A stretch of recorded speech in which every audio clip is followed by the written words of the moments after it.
Welcome to the Eclectic Gamers Podcast. Today is Sunday, February 4th. This is episode 212, and I am Tony. I am Dennis. We're back in person. Tony is healthy again. He's beeping and bopping. Have the health. And so we have all of the health. You know, we got a diverse set of topics today. Nothing in particular is long. Nothing huge, nothing super special. But our Q1 episodes tend to be shorter. I don't know. I've never actually ran the numbers on that, but I know we definitely have less news typically. So, yeah. You know what? We just let people have more time if we get through this stuff fairly quickly. But before we even attempt that, we like to talk about what we've been doing over the last couple of weeks. So I don't know what you've been doing over the last couple of weeks, Tony.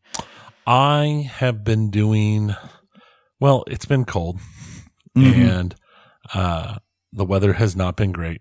So I've been involved in a lot of work-related stuff because we had that cold spell. I think that was after our last episode, wasn't it? Yes. Where it hit like negative 14. Yes. Yeah. I didn't talk about I talked about it on the pinball show, but I fell. I'm still not healed. I was going to say, are you still sore? Yeah. I'm amazed that didn't bruise up. I saw the video clip. I'm amazed you weren't like black and blue. Not the skin level, but I clearly did damage inside deeper. So deep in your soul. Yeah, I mean it's nothing like a super sharp pain. So I don't think I cracked any ribs or anything. But I mean, what am I going to do otherwise? Anyway, but it's a rib. They pretty much said nothing you can do. Yeah. So, but some of the muscles in between them, some of those, it's not too bad now. It was really exciting Wednesday. Yeah, this last Wednesday was the first day where I could tighten my belt and it didn't cause pain. Well, that's good. From because I was in hail when I do it, no matter what. Even if it'd be like, maybe I should just not do. But however I'm adjusting my arm when I'm pulling the belt in, it would always cause pain in the upper ribs, not where the belt was, but up high. Right. And I was just like, okay, this is annoying. But finally got to the point where it's like, you know what? It's still sore, but it wasn't annoyingly so. So yeah, it's not too bad. But anyway, yeah. So super cold. You were busy working. I was busy falling. Yeah, you were falling that well. This last week, though, wasn't too bad. No, this last week was really nice. But yeah, you were busy falling. I kind of fell. There was a Monday where it was super cold, and it was just like just a thin layer of ice everywhere. It was like that was my fall day. Like the day you fell. Yeah, you fell. I kind of fell that day. If by fall you mean the 4x4 spreader truck that I was driving with a plow would not stop until I hit a building. That counts kind of like a fall. Yes, because you sent the photo to me and showed the picture, and you said, "I'm not having a great day." And so, were you plowing? I mean, why were you in salt. it? Oh, okay. Because that truck has a salt spreader, and I was spreading salt so that when the employees came in, they wouldn't fall down and hurt themselves or slam their personal vehicles into the buildings. So instead, I slammed my vehicle into the building. Yes, it was a notable dent. Yeah, I definitely. And here's the thing: I have been plowing snow for 26 years now. Mm-hmm. It's the first time I've ever had an accident while plowing. Well, that's technically true. However, I'm not sure if the listeners know about this. They probably don't, but I'm going to bring it up anyway. There was that kid shoveling snow. That wasn't an accident. Nothing happened. And he was done. He had done so much. Dear listener, Tony is so nice on this show. You all are like, you know what, Dennis, we used to think you were the nice one, and then you started talking a lot. And so Tony's actually the nice one. No. And Tony tells you, no, I'm not. And you don't understand. There's this innocent child who is shoveling his driveway out. Shoveling. We're talking a teenager, not a child. Innocent child. There is no such thing as an innocent teenager. Just like he had never heard a bad word, had spent his whole life in hard child labor. And he shoveled out this whole driveway. And Tony, master plow operator, at that time, never having been in a plow accident, Tony goes along. I'll let you finish it. Okay. One thing to know is that it was one of those snowstorms where we got a lot of snow, and then the next day it was just above freezing. So we were still cleaning snow, but it was much more slushy. So it kind of rolled off the edge of the plow like a slushy. It was very, very mix of water and snow and stuff. Mm-hmm. And I was plowing the road down to be clear, just like I was supposed to. Okay. Yep. Doing your job. Doing a great job. It's just this kid had been shoveling his driveway, I'm sure, to help his mom out or being just, a really good kid. Yep.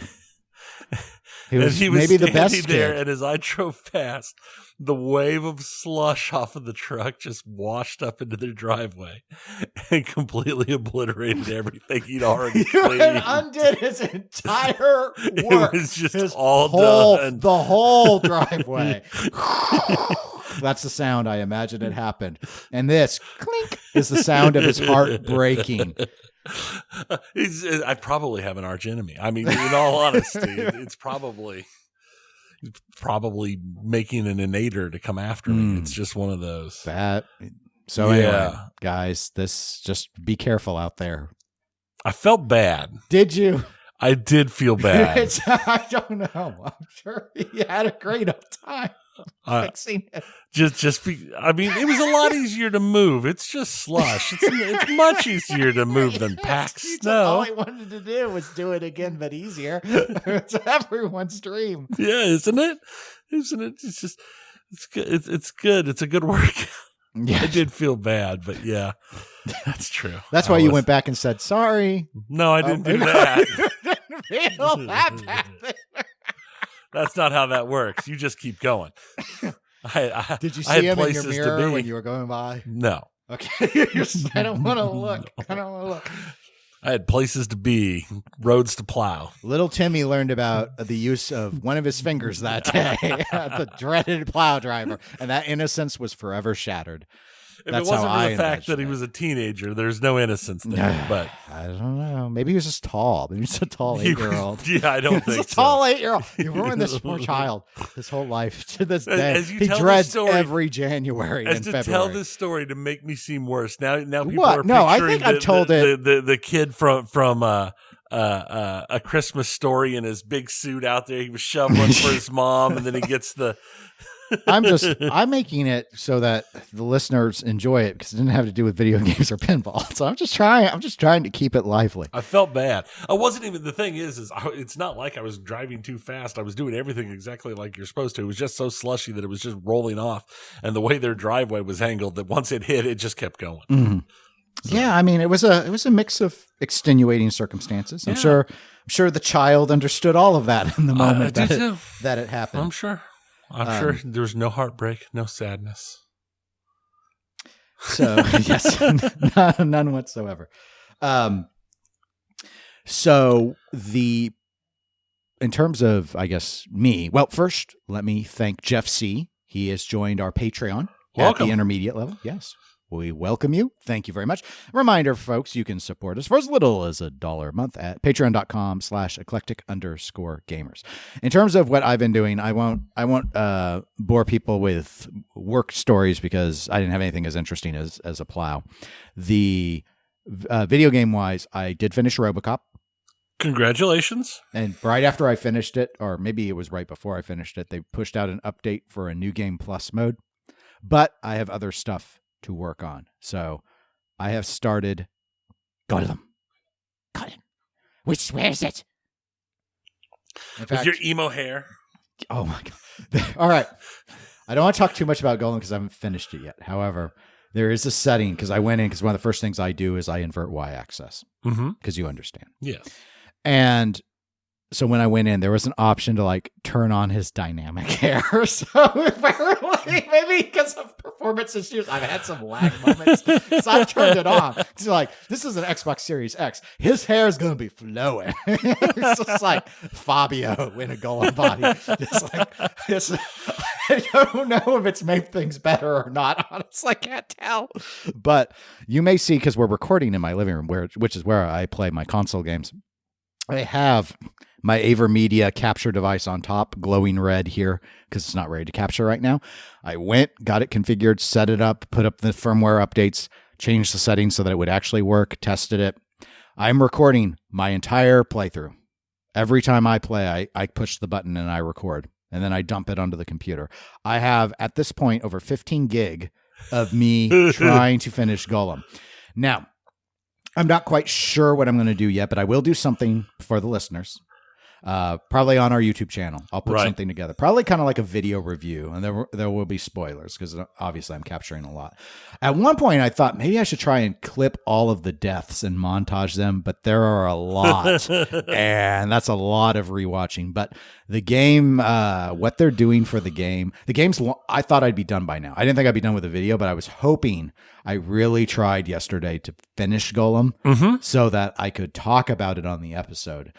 I'm hoping I'll be ready next episode. I looked at my achievement list. There are at least 2 more chapters that I have to do. Wow. And I just now got through chapter 7.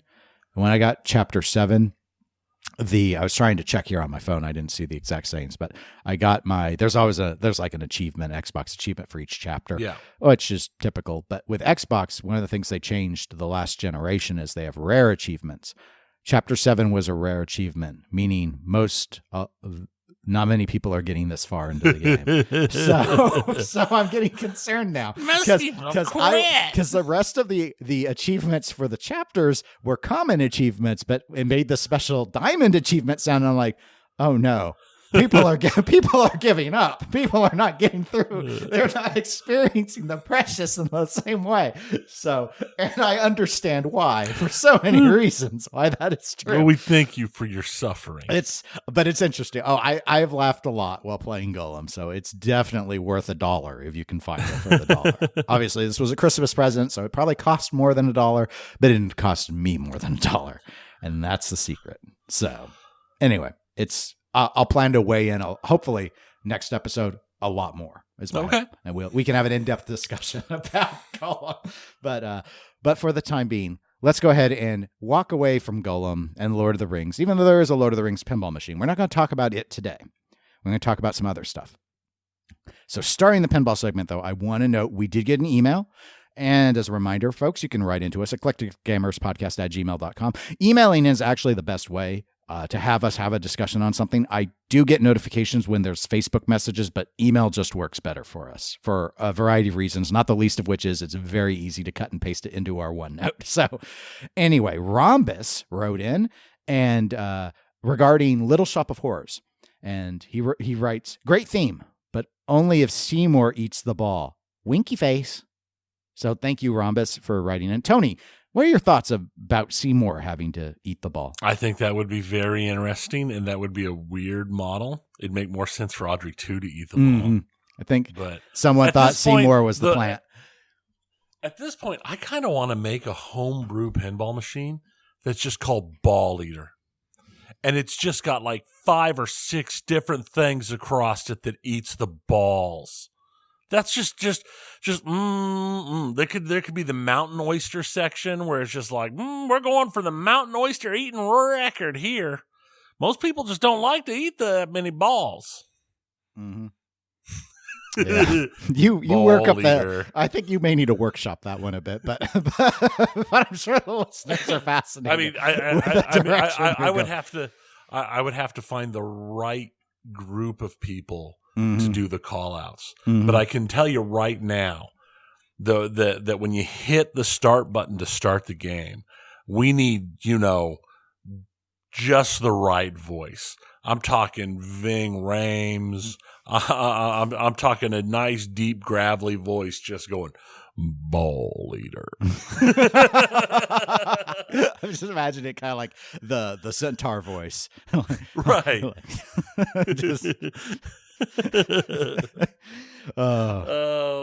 Another email came into us. Joe, I hope I've heard repeatedly how to say Joe's last name correctly. I think it's Cervino. So I'm going to say it that way, and I do apologize if that is incorrect. But he did email us about the 3rd Annual Pinball Degenerate Awards. We've talked about that before. At least prior years we have. I don't think we've talked about this 3rd annual edition, but we will now. Those are going to be broadcast live on the Pinball Degenerates Facebook group. That's going to be on Sunday, February 18th, 12 p.m. That's noon Eastern time. So You want to check those out. It's a fun, they do fun type of, Right. categories of awards. So anyway, thank you, Joe, for letting us know about that. And those of you interested, because I think this might be the only awards ceremony that's going to have a broadcast this entire year. I mean, it might. No, I mean, there may be other awards I'm not aware of, but FYI, you want to check something out like that to celebrate pinball, you can do so. A couple other items before I get to our main pinball topic, which isn't much of a main one. One is Pulp Fiction, Chicago gaming company. They've indicated those are finally being built. It sounds like they're really focusing on the model line that was designed mostly for operators. They had some coin door difference stuff, if you recall. So anyway, those are on the line and purportedly shipping. I don't know how many have gone out. Well, it's not quite a year from announcement. I mean, we're not. We're a month shy. Yeah. I mean, it's Chicago gaming, so I don't think anyone's really surprised. Not overly. That said, when Pulp Fiction was revealed and shown at TPF, a lot of discussion was, I guess it was revealed a little bit before TPF, but a lot of the discussion was they were shooting for production in Q3 of last year. So obviously we are about half a year behind schedule. We're just not surprised because Chicago gaming is never on schedule. Is very a stereotype. True. For better or for worse. Barrels of Fun, makers of the hit game Labyrinth, they're finally shipping those toppers out for those of you that care. So there you go. Some people are very topper centric. Mm-hmm. And so our wonder. What do you wonder? Is there somebody out there with a topper collection who doesn't own the machines? Wow. I'd never really thought about that. They just have shelving that's just covered in pinball toppers. You might recall when we went out to the Pinball Awards when Zach hosted last year, he had at least one topper on a shelf in his pin barn. He might have had more than one. So maybe. So I think this is probably true. I definitely know there are people who have bought toppers without having owned the game, thinking that they may eventually get the game. And they worry that they wouldn't be able to get the topper later or want to pay the price of the topper's cost later. So this was in particular common with Black Knight's topper. Right. I think I've heard more people say they had the Black Knight topper without having ever owned Black Knight Sword of Rage. It's just a preemptive grab because it's such a topper. Well, I mean, it was a very impressive topper. They're making it again or have made it again since. However, the price the first time around was far more approachable. I think they added almost like $1,000 to it when we ran it again. The thing is, like, no one bought that game, so I don't. Whatever. It's amazing. Yes, I know, folks. By the way, we've sold 30 more toppers than we did machines. FYI, Tony and I use hyperbole a lot, so maybe don't take everything literal. Not that anyone's recently written in saying, "What? No, people bought Black Knight." Yeah, no, duh. Wow. Is that what the '80s? Is that a proper '80s term? Duh. We know we've played it, so someone had to own it because we didn't go to the Stern factory and play it because Stern doesn't invite us to stuff like that because we're losers. And we don't do the factory tours because we're too good for them. I ain't going around sweeping your factory floor for you with your little booties or whatever you make me wear to keep your electronics safe. F-150s needed those chips, Stern, and you're swooping in with your toys. It reminds me of that one Lonely Island song. That's not my dad. That's a cell phone. My dad's not a phone. And then he goes, duh. They see it's all connected. To the ground. Yeah, happy birthday to the ground.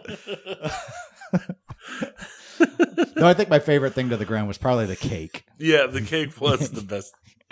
I want to end with American Pinball for the pinball segment. There's been a lot that's been happening over these last couple of weeks, Tony, and we haven't really had a chance to debrief on it, so we're going to kind of go over it now. So basically, I'd say maybe right after our last episode, as is often timely, as is things always work out.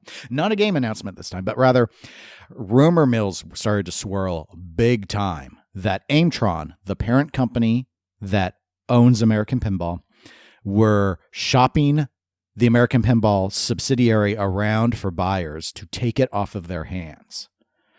Well, that narrative is now, I will add an opine of finally being pushed back from American Pinball after they let this rumor fester for days with no comment. I want to note that because it started to go Like I saw it on Nap Arcade. Actually, I saw it on Facebook, and then I saw the piece on Nap Arcade, and there was a ton of commentary. There are 2 American Pinball threads that I have been monitoring on Pinside. One is about American Pinball, and one is about Galactic Tank Force. They both got triple-digit posts driven by this sort of topic. Just all of this stuff coming out. We talked about it on the Pinball Show. Some because at this point the rumors were everywhere. They were very well established. David Fix, who runs American Pinball, has gone out on, he's been on at least, I think it's been on Pinball Profile. I have not heard it. They did a live stream on Twitch, and they started to promote that live stream. It was, I guess, the first official live stream, and they're planning to do a weekly live stream, which I think is a good promotional. That's a good idea. So, and again, I have not seen the live stream.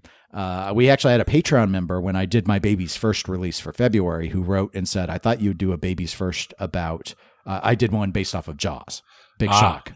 But I had someone write in thinking I would do one based off of the American Pinball live stream. I was like, well, I almost never watch live streams at all, but I didn't even remember that there was going to be a live stream. So I definitely wasn't going to get to be a Baby's First. Plus, I didn't know if there was anything interesting that was, Baby's First worthy. You have to be Baby's First worthy to get a Baby's First.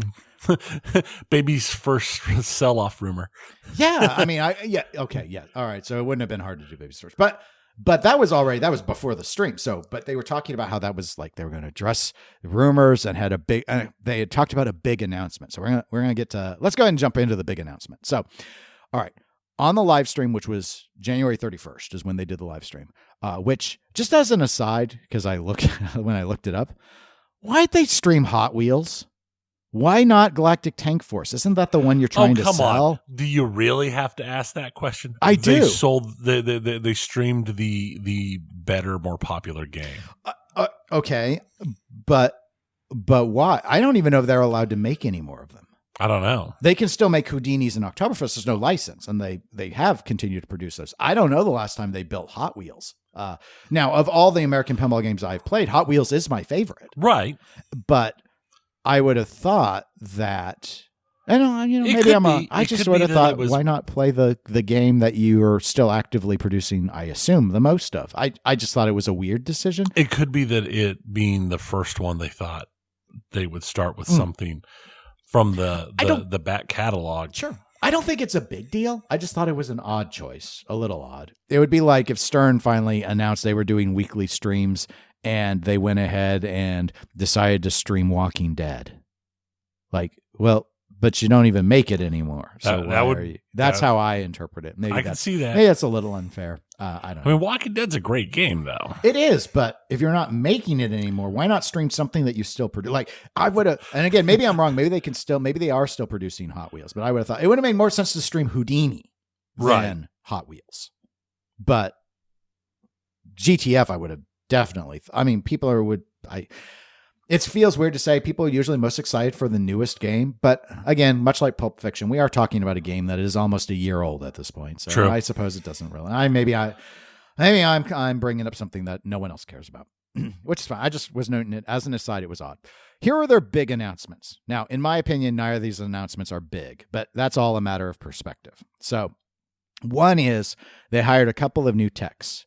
One's name is Maurice, and one's name is Lloyd. If I wrote things down correctly, again, I read this. I didn't watch the stream. Now, maybe they're both well-known techs. Lloyd definitely is. I believe he's LTG on Pinside. He used to be, I believe, tech support with JJP. He does a lot of tech support stuff on Pinside. Very popular. So a great tech. I'm going to assume both are great techs. I'm just not sure it's big news, given how few American Pinball games are out there. True. I wonder if that's not more in the lines of them trying to lay down that, hey, look, the sales rumors aren't true. We're hiring staff type. Maybe. Because how would it feel, though, to be a newly hired staff member, especially if you're somebody who's been, adjacent to the hobby and you're getting to do, like, actually have what was your hobby become your job, and the first thing you hear is the company's being sold. That's got to be scary, right? Yeah, I could see that. That being said, I don't have enough detail. I don't know if these are 1099 contractor part-time, or if they're actually brought in like W-2 employees. Right. I don't think they're being relocated. The way Lloyd did some posts on Pinside in one of the AP threads, and the way it sounded is wherever he is where he is. You know, he'll plan to get some American Pinball games so he can more directly understand how they work and troubleshoot from having physical models and things like that, which is how he's approached it with other companies before. So that being said, I will note this is probably a bigger for those that have the games. I guess, again, this is from the threads on Pinside. A lot of the discussion has been about that trying to contact AP for tech support has been an area of frustration. So I do think this is trying to solve something that the community has complained about. So there's that. I just don't ever get excited about I'm trying to. Like, how often have I called tech support, though? I did it once when I could not get a code update to Walking Dead, and it turned out a pin was bent on a chip, and the tech support guy at Stern was actually like, pull the chip. I bet you there's a leg bent on it. And he was right. I was like, holy crap. That was pretty awesome. And that's it. That's the only time I ever called tech support. Another thing, though, this was probably what I assume David Fix meant, or whoever did their announcement, put their announcement together regarding what the big announcement was. They've developed their own board set. That is what I think they think is the big announcement. I can see where that would be a big announcement. It is. And the thing that always confused me was your parent company is Aimtron, which makes circuit boards. Why did you ever use a third party? That is very true. And they've been talking about that. Like David, I remember hearing on a podcast years ago, David Fix talking about how they did plan to move away from using they've been using Multimorphic's P-Rock, and they have been, much like many manufacturers. Actually, I don't know any manufacturers who are still using P-Rock once they shift. Haggis did it for Celts, and then they shifted to Fast for the Fathom, and they're using Fast for the rest of the remakes. I think they have to under the agreement with Planetary Pinball. And then Spooky, you recall, they switched to P-Rock with TNA, and they used that for a few games, but then they made another board set for Halloween, and then they did a different boards. I think they've changed boards like 4 times. Right. And like they've all been in-house except for the P-Rock one, which they did for a few games. So I don't know. Outside of where with Multimorphic, it's not third party, it's first party. So outside of the P3, I don't know any notable manufacturer at this point with this transition. But what I thought was interesting is they did stress that their new board set is for their other games backwards compatible. So they'll be able to use their so they won't have to keep stock on P-Rocks. They can, their new set's supposed to run Houdini. So that's kind of neat. I mean, that's good for them. Not so good for Multimorphic. Yeah, I mean, I just don't know how much of how many games is NAP selling though. Is the thing? Is it really?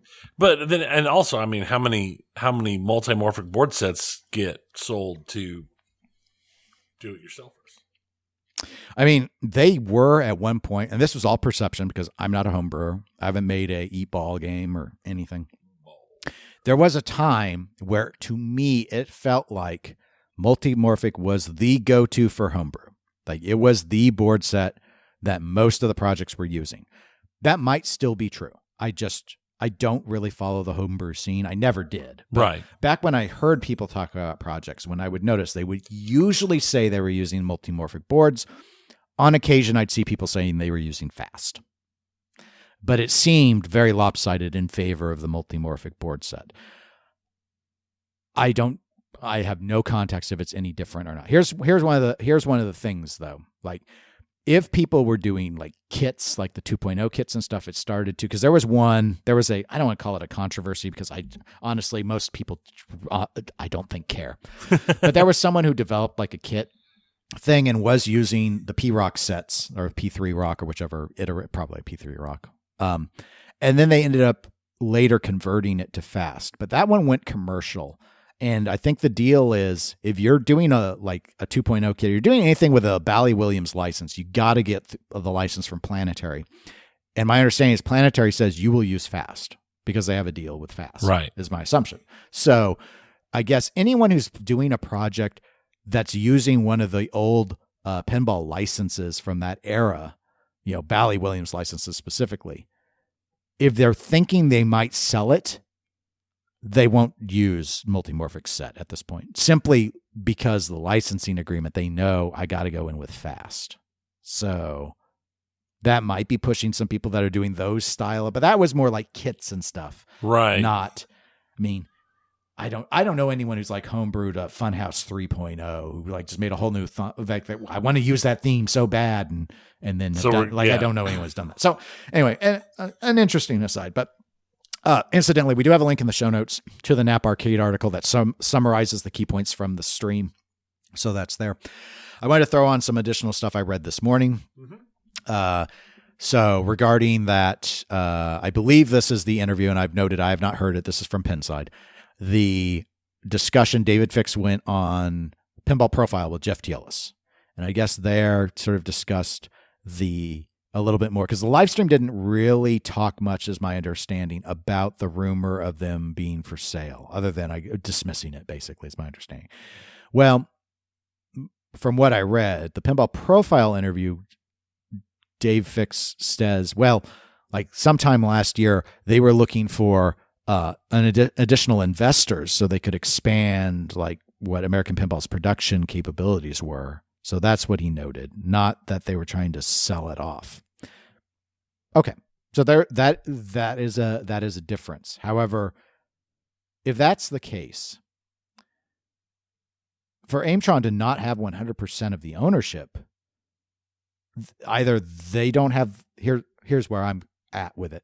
Either they don't have the funding for it, or they're not comfortable with any expansion and them footing the entire bill under the existing, like you're still bringing in outside buyers to buy a portion of your company in order to execute on this expansion. And if they didn't do it, I guess they can't expand, and that they didn't expand because my understanding is they didn't bring in the additional investment. Right. So it's still, and maybe this is a little loaded. I think sometimes some people will hear when we say things, criticisms or concerns or what negatives about companies, like we don't like the companies. I am indifferent to American Pinball. American Pinball employs people I really like in pinball, like Steve Bowden.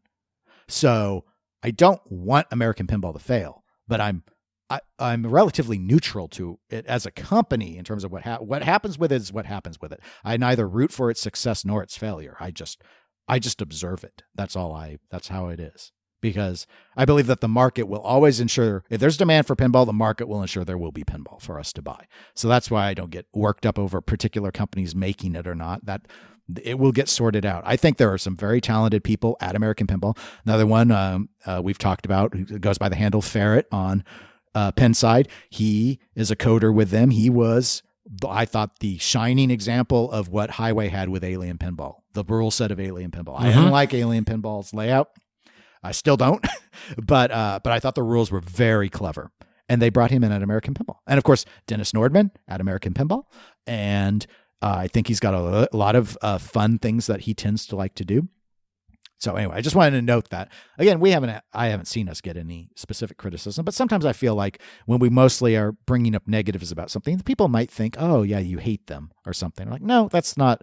I don't. It's a machine. A company is like a machine to me. I neither hate it any more than I could hate a washing machine. It just is. Does that make sense? I mean, you're like, it doesn't wash my clothes. So no, Dennis, it doesn't make any sense. That's stupid. That washing machine killed my family. I mean, if it gets all like Stephen King, yeah, we might have to shift all this. But all right. So all that as a caveat, the need for investors, because it sounds like a position of weakness to me nonetheless. Unless they're like, oh, well, we really want to grow. But even then, you're not willing to put your own resources anymore into the growth. You're like, let's just find some outside money to take the risk. Well, and it might not even be that they don't want to put their resources in. It might just be that they want to hedge their bet and only put some resources in and to get some outside funding to assist. Sure. I mean, it's not like the expansion. They could have not been looking to fund 100% of the expansion with outside funding. They could have been looking to, just get some outside funding for a quarter or a third, just to give a little bit of backstop and a little bit of protections. Sure. Yeah, there are some other instances on it. I just think, to me, unless Aimtron is facing issues with, say, its total amount of cash, that it just cannot do what it used to do, it doesn't. If they had the money, if Aimtron had the money, and I'm going to go, and I'm just assuming, and I could be wrong, obviously, that they have the money. If they're not willing to take all of the risk themselves, to me, it feels like at this point, and I would not blame them for this, that they do not have confidence that American Pinball is worth the additional investment. So let another investor take the risk if they think they see the potential. It would have been a stronger vote of confidence for Aimtron to say, we believe in you. Here's the additional money. Expand. You can do it. You can do it. You can do it. Yes. But eat that ball. Anyway, don't know. But that's what purportedly is where people were thinking, oh, they're trying to sell it. No, it was actually this old news about an attempt to get some outside investors, which is different. It is notably different. That is. Another thing that apparently sounds like was discussed on Pinball Profile was David Fix went into a long, and it's not the first time I believe he's done this. I've heard this on some other podcasts that I have listened to, was going into sort of the laundry list of why all the issues that they face if trying to secure licenses. Let me drop my pin here. Hopefully the mic will pick it up. Okay. American Pinball. This is Dennis here. I do this on pinball show sometimes. Sometimes I have to talk to the companies directly. I don't expect anyone with them to listen, but I have to pretend. This is Dennis here. The decision to not get licenses is wrong. It is wrong. And allow me to further elaborate. When you do not get licenses, when you go out publicly and you make excuses for not getting licenses, it is very difficult. It is very difficult for those of us who are not manufacturing experts, who do not work in the industry, who are mere hobbyists, like Tony and myself, mere hobbyists, who sit and look and see behemoths like Stern Pinball, sizable players like Jersey Jack Pinball, up and coming who started small and have gotten much bigger companies like Spooky Pinball, and even companies that largely face a lot of ridicule for all of their decisions like Home Pin, who all somehow are able to get licenses, yet you mule about how hard it is. It doesn't make any sense to those of us on the outside. If it was so hard, why is every other company doing it? I don't understand. I do understand that it is more challenging to work with a licensor than it is to not have to deal with one. We have heard that repeatedly, for especially like Stern people will tell you this from those who were in the industry a long time. And they're like, oh yeah, well, with original themes, we could do whatever we wanted. And now we have to get things squared away with licensors. Some licensors are really flexible with us, like I believe Deadpool went pretty flexible with a comic. They were given a lot of leeway. We know with Jersey Jack Pinball, there was a lot because Slash was so supportive. Guns N' Roses, a lot of flexibility. And then there are others where I think you just look at like what happened with James Bond and you're like, no, the licensor just put their boot on your throat on this, didn't they? Because everything about it feels like you had to compromise from anything that was actually be good for pinball to make it kind of the stereotype of James Bond, starting with the art. So, but again, here's American Pinball with one licensed theme, which predates David Fix, I might add. Hot Wheels predates him. Right. So I'm not even clear if he's ever worked with a licensor. Maybe he has, maybe he hasn't. Maybe they've tried. And again, I haven't heard the issues. interview. Obviously, maybe they had issues with Hot Wheels, but you would think that one, oh no, you've ruined the world of Hot Wheels. No, it's Hot Wheels. Come on, guys. Let's be realistic. I'd like your thoughts, Tony, but to me, I cannot square it. Spooky Pinball has been doing licenses since their second game when they were, real small, where they were like planning to build 300 units. Right. No, I think you're exactly right.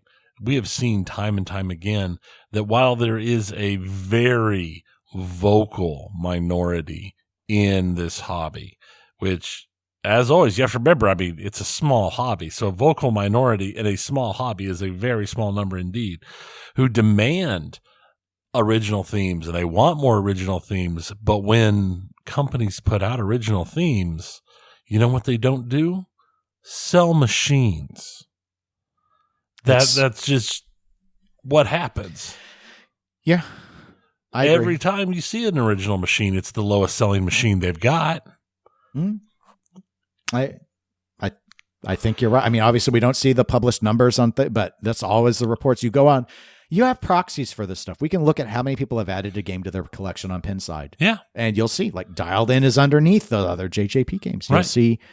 And I think the big thing is licenses are appealing in multiple directions, in multiple ways to people.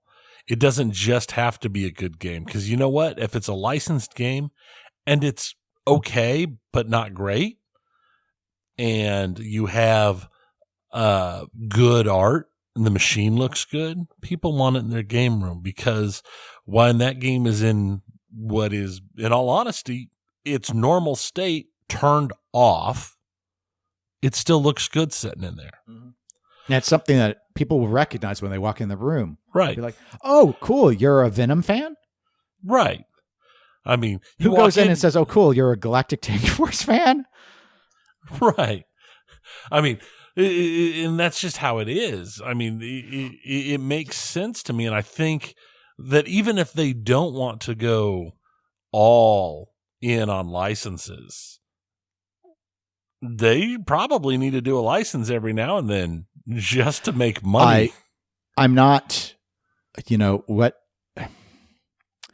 It's just, in my hobbyist view, it is not the right decision. And they should be going all in on licenses. Every time we see people not, like, what's the biggest success you ever hear about in the modern era with original themes? It's Total Nuclear Annihilation, 550 units. Is that, I mean, maybe for American Pinball, that's a hit, but it was for Spooky at the time. Like, they were proud of the 550, and then they did another run later. That game, though, had a different trajectory than everything else. Setting aside that it was very good, which is a key thing that you would need. That started as a whitewood that toured shows. So there were hardcore hobbyists that had played it like us. And liked it. And then when it ended up getting built, you had this audience that had consumed it. That almost never happens with pinball anymore. And you can hope for it. You can say, all right, well, we'll get Galactic Tank Force out and we'll take it to Texas. But remember what happened at Texas. We were trying to play it, like, the sound balance fell off. Like, some of the sound effects were grating and annoying. They had the target bank issue. So a lot of people walked away going, all this does is airball the ball back at me over my flippers, and just a few other things that the show environment wasn't the best setting for. And that's true for any machine. But Scooby-Doo had Scooby-Doo on it. So even if Scooby-Doo was my least favorite game at Texas, not Galactic Tank Force, but Scooby-Doo, like, if I was just going off of wanting something in my room for the art, Scooby-Doo had my favorite art of last year. It was a really good looking game. And Galactic Tank Force is a good looking game too. Really good art package. But it means nothing to me. Like, the 50s-ish sci-fi people on it, like, people would look at it and just be like, what's that? Right. And I don't buy games to impress. I'm just saying that unless I loved the game, all the rest of it's just not enough. I just buy a Translite if I wanted Franchi's art. That's what I do. I wouldn't buy the whole game. I mean, if the game's not, especially with game prices anymore. Yeah. And that's where, I mean, we could get into a whole discussion about like where things are doing, how's even Looney Tunes selling versus Scooby-Doo now that things are different. But we're not going to do that because I don't have enough context for it. We're going to go to video games instead. We will transition. All right. So I've now jumped over in my OneNote to the video games. We had a couple emails. I'll start with one here before we get into some of your news. And that is from Michael M., who emailed us. Thank you, Michael. Michael wrote to us about our discussion about awesome games done quick, specifically the dog that played that Rob the Robot game. What game did the dog play? It was a gyro something or another. I don't know. It was terrible. Yeah, okay.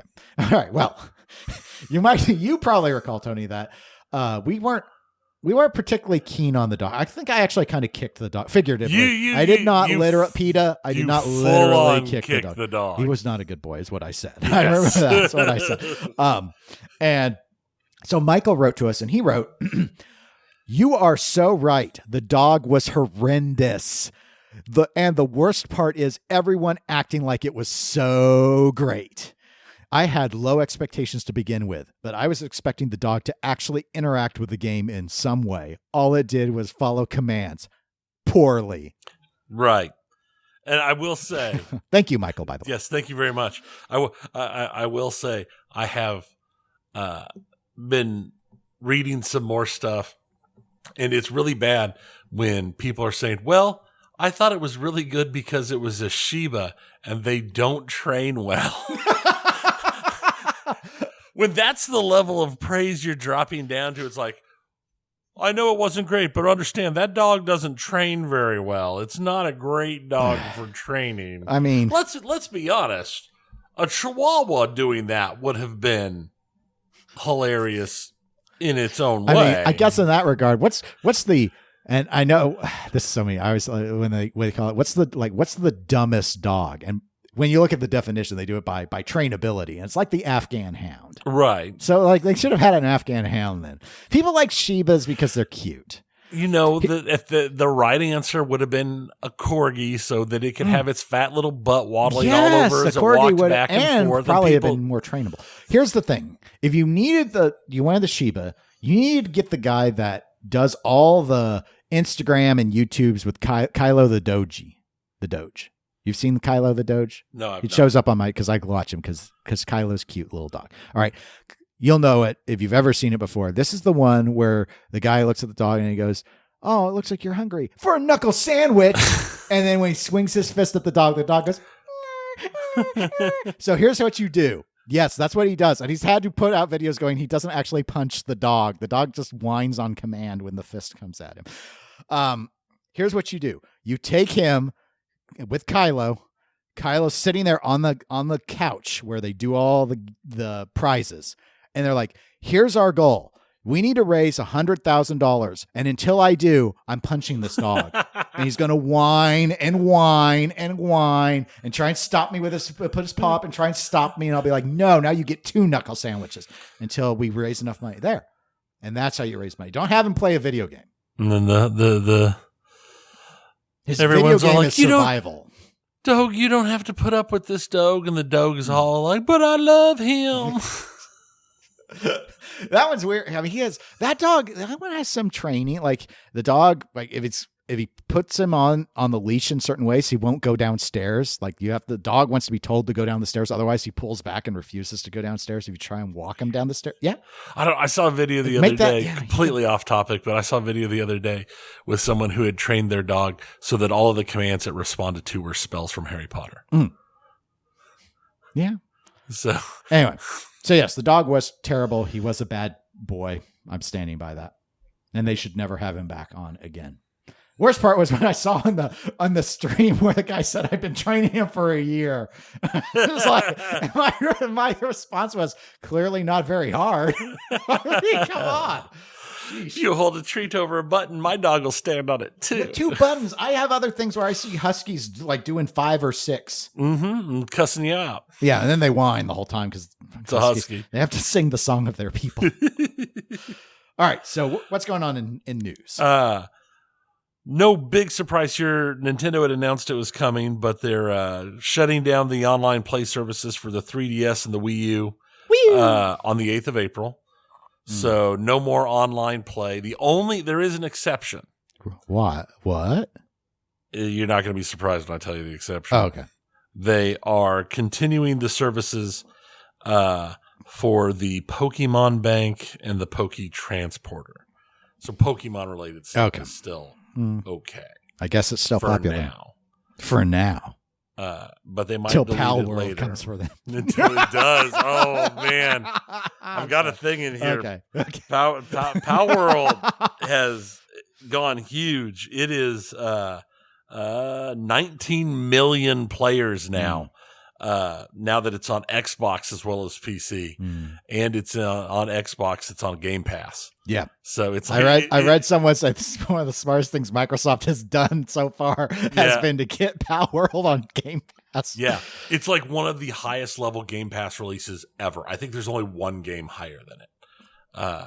So yeah, no, Palworld has been very popular and somehow not sued by Pokemon yet. I think maybe they've danced the line and think because Pokemon has reached out on Palworld specifically to hit modders, because there's modders who've put out art changes to be straight up Pokemon. They've sent out cease and desist and stuff on those guys, but not on Palworld itself.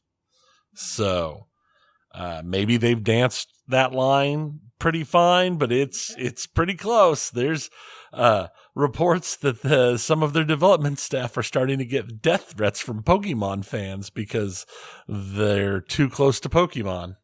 And that's people's answer to everything.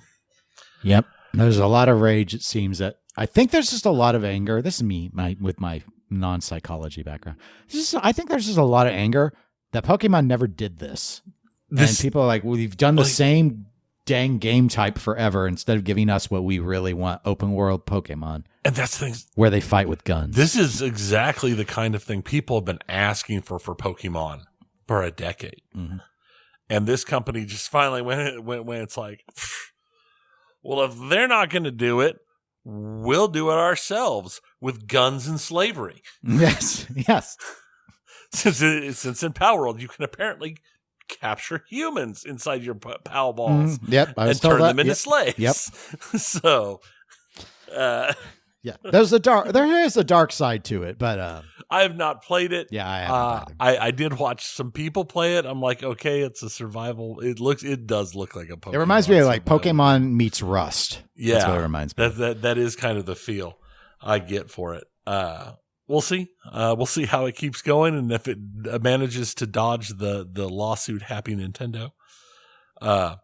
Overwatch has announced their new competitive play plans with the death of the Overwatch League. They have a partnership with ESL Faceit Group, which is an esports company owned by Saudi Arabia's Savvy Games Group, which is part of their public investment. We've talked about that several times. Fund.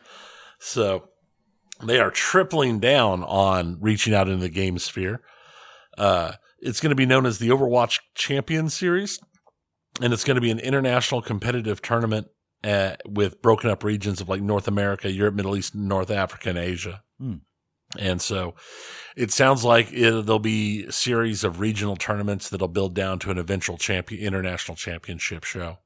I included a link in the show notes for people who are interested in going deeper into that. Yeah, I'd only heard a little. I haven't really read up on it too much. I mostly at this point, for making room with other games and stuff, I pretty much play Overwatch once a week to do mystery heroes. It's kind of what I've been doing lately, because they're still pushing out their updates and stuff, but they haven't had a new character in a while and all that. Though I did read that Blizzard eliminated almost all of the esports staff at this point. Mr. X, you might remember him, casting with Uber. He was eliminated. Zoe was eliminated. I think they kept 8 people, and I don't know what 8 they were. If any of them were on-screen talent. They're probably admin I'd people. assume they're all behind the scenes to keep this thing going. That would make sense. So, speaking of how you have reduced your amount of Overwatch play, I had actually meant to mention this in my intro and got sidetracked talking about the cold. I've talked multiple times about how much BattleTech I played last year. Mm-hmm. Yes, you did. And you made excuses about how some of that's you walking away and it's still running, so don't judge me. But it's still 1,600 hours of BattleTech. To be fair, that wasn't last year. That's just total. Yeah, that's lifetime. It is lifetime, so that makes it totally sane and normal. Absolute highest amount of gameplay of any game I played last year.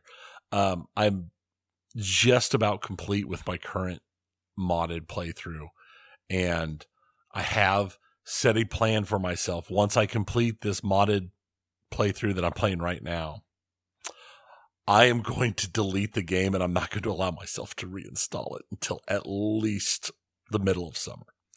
Just to force myself to play other games. Because I'm just in the third act of Baldur's Gate, and I've not touched it because I've been playing BattleTech. I have a problem, so I'm deleting it. I want to finish the playthrough I'm on, and then I'm going to delete it, and I'll reinstall it later. But for now, I'm going to take a break. Okay. So, Twitch, who we talk about often, We do.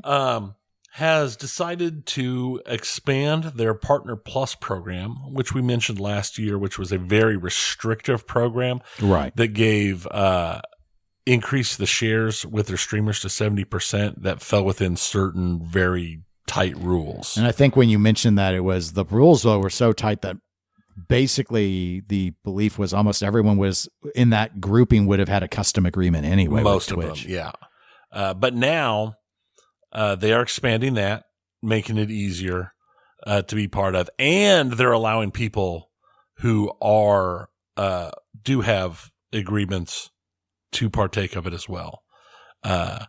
So it will be a trial by them. The CEO, Dan Clancy, specifically said, Twitch's long-term success depends upon our ability to help these creators sustain their careers over time. At the same time, since our creators depend upon Twitch, we need to ensure that our revenue share structure is designed so that we can sustain the business, and Twitch will be here 50 years from now. This is like the fifth time in the last month or two that he's mentioned Twitch still being here in 50 years. Mm-hmm. Yeah, I don't know if I should be. I worry about their long-term financial viability, but I do like that they're actually being, I guess, relatively transparent about the struggles. So many places hide it, and I don't understand why. And in fact, we could maybe bring that up with talking about the pinball section earlier. Whereas I think with this, I guess maybe some people worry that it shows weakness, but I think it's realistic, and especially when you're relying on so many partners, right? For them not to understand what you're facing, and they might not still understand. Well, why are you not making money? But at least if they understand that, well, all right, look, this is the reality that we face, right? Because they just laid 500 people off. They just left Korea. Yep. Now they did have a rough hit recently as well. Pokimane, which is one of the highest profile female streamers. Soon to be renamed to Pallimane.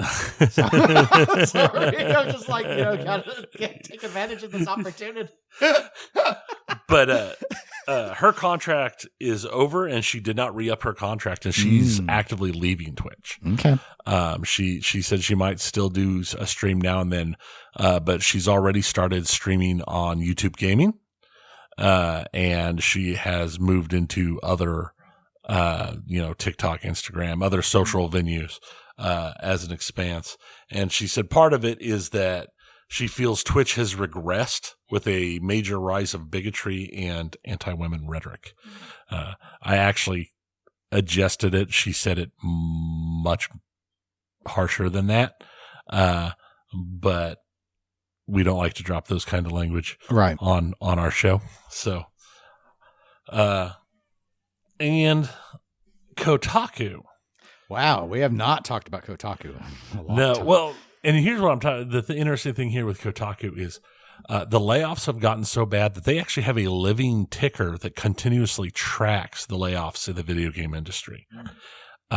And for the first 31 days of 2024, the video game layoffs have been in excess of 6,100 positions, 1,900 of which came from Microsoft. Yep. Redundancy eliminations. Now that they own Activision. Yep. And that's what it was. And what I found interesting in their redundancy eliminations is that a large part of it, or the reports are coming out, is that they cut several of the departments dedicated to bringing Xbox games to physical media. Mm-hmm. So that just is another. I'm guessing it's because digital sales are. Yeah, I'm guessing that they're not selling a lot of physical anymore. And so it's probably cheaper for them to third party the physical stuff than to do it in house at this point, which would make sense to me. They also lost Mike Ybarra and Alan Adam from Blizzard. Mike Ybarra was Blizzard's president, and the chief design officer was Alan. And they canceled the previously announced Odyssey survival game from Blizzard. That game's been in development for 6 years. I didn't remember the announcement, though. When I mentioned that, I was like, I can't remember that game. Yeah, it's one of those things that they've just been doing background work on. I don't think they're going to see the same fallout that when Scalebound got canceled. Right. Oh, they still hear about Scalebound. Yeah. This game, I think they kept under wraps enough. There wasn't enough of it seen that I don't think it's going to hurt them very bad.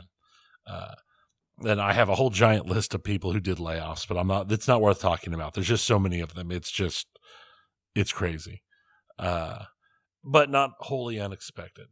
They did announce that Ybarra's position has been replaced by Jonah Ferris, who was been the general manager for the Call of Duty franchise for Blizzard, or for Activision. So Diablo 4 might get a zombie mode. Diablo 4 zombie mode. It's coming up. It's coming soon. It's coming next season. Maybe then you'll let me have the game. I'm not stopping you from having the game. Basically I'm being a friend. Basically stopped me. I took it off of my wish list because he stopped me from getting it. No one got it for me, and so he's like, "I'm not letting you have this." I am. I think there was even someone in our Discord who said, "Good jobs for stopping him, Tony. Yeah, don't let him have it." I am. This is like I'm trying to stop you from drunk dialing your ex.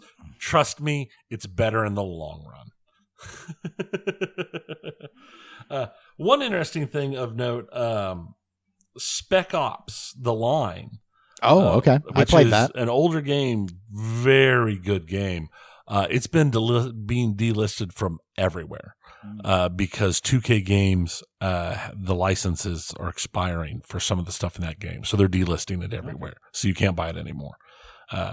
So if you haven't played that game, I'm sorry, because that game was actually really good. And the last big thing we had, Sony PlayStation State of Play. Yes. Had a lot of very interesting things in it. I'm not going to touch all of them because there's way too many. But Helldivers 2 is out in like 4 days. And they released some more video of that. That game looks like Helldivers, so it looks fun.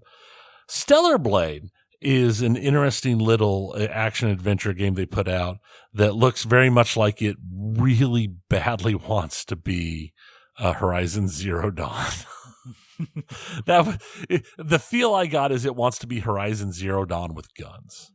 It's like a mix of Nier Automata and Horizon Zero Dawn. That's the feel I got from it. Okay. I don't know. I mean, to be fair, the Nier franchise and Horizon franchise are both great games, so we'll see how that goes. There's Sonic X Shadows coming. That's the first thing I heard about. Yes. Because Sonic people are going insane. Mm-hmm. I'm not a Sonic person. Silent Hill 2 is getting a remake. Makes sense. It's maybe the most popular one. That's the one I would remake if I was going to remake them. They also released like a short little like Silent Hill secret message or something like that. Some short little thing that was released when they made the announcement. It was out for you to download and play. Kevin Levine, the creator of BioShock, is has a new game coming out, and it's called BioShock. It's not. It might as well be, though. It might as well. It's called Judas, but it's BioShock. Every single thing. The art looks like BioShock. Everything about that game looked like it's just BioShock with spiritual successor. Yes, very much so. Rise of the Ronin. It is literally, from what I've seen, the love child of Sekiro and Assassin's Creed, because that's exactly what that trailer looked like. So, and what most people are probably excited about, Kojima's Death Stranding 2. It's weird. It's too weird. It's a Kojima game. Of course weird. It's weird. Tired of him being weird. But they announced the title this time. It's On the Beach. Death Stranding 2, Balleater. But there was no announcement about Final Fantasy VII Remake. Because that's coming on the 6th, and it sounds like it'll be including a demo that's enormous amount of disk space required.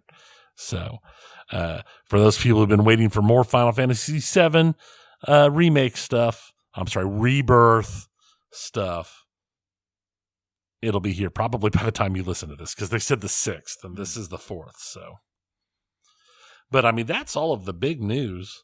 I skipped a couple things in there. Yeah, just some of the important. layoff stuff and all that. But we did have another email, which we can end on, from Derek K. Thank you, Derek, preemptively for writing in. He actually wrote in about the new Suicide Squad game and kind of how it was doing a thing similar to Kong Skull Island did, which I have not played.